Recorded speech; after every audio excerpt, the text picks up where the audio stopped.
मैं क्या करूं? एक समूह निंजा 2 दिन और 2 रातों तक घात लगाए बैठे थे। दुश्मन की हत्या करने की योजना बना रहे थे, लेकिन अभी तक शुरू भी नहीं किया था कि उन्हें पहले ही खोज लिया गया। इसके तुरंत बाद जो बड़े पेड़ में छिपा था उसे भी सैनिक ने एक वार में मार डाला। ये 10 साल से कठिन अभ्यास कर रहे शीर्ष निंजा भी दुश्मन की सुरक्षा से नहीं बच सके और झूठ के थैले से छिपे हुए भी नहीं बच सके। देखते ही देखते छिपने में असमर्थ छोटा कारा जल्दी से पेड़ की छाल से बाहर निकल गया, लेकिन अगले ही पल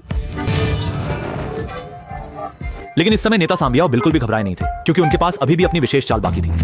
तभी अचानक यांग भी प्रकट हुआ और तुरंत दोनों पक्षों के बीच निर्णायक लड़ाई शुरू हो गई। सैनिकों ने निंजा को कतार में खड़े देखा, लेकिन उन्हें रोकने का कोई मौका नहीं मिला। इस समय जनरल ने तुरंत सैंग ब्याओ का पीछा किया, लेकिन जल्दी ही उसे एक वार में मार दिया गया, जिससे पश्चिम उत्तर में हलचल मच गई।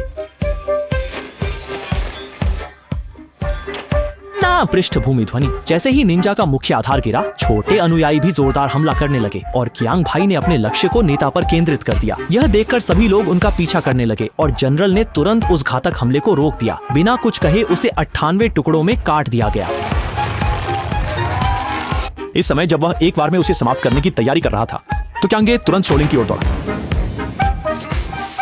जब चांगे ने देखा कि स्थिति ठीक नहीं है, तो उसने अपनी कला का उपयोग करके तेजी से भागने का प्रयास किया, लेकिन अचानक एक खबर सुनकर वह गुस्से में आ गया, क्योंकि इस बार युद्ध के मैदान में हुए भारी नुकसान के लिए उनके ही उच्च अधिकारी जिम्मेदार थे, जो इस तरीके से उसके अनुयायियों को खत्म करके उसकी ताकत को कमजोर करना चाहते थे, ताकि उसे बेहतर तरीके से नियंत्रित किया जा सके। यह सुनकर चांगे गुस्से से भर गया और तुरंत ही उसने विरोधी को पश्चिम उत्तर भेज दिया। अंततः चांगे ने हमेशा के लिए जांगू से संन्यास ले लिया और अपने भाई के साथ साधारण जीवन जीने लगे।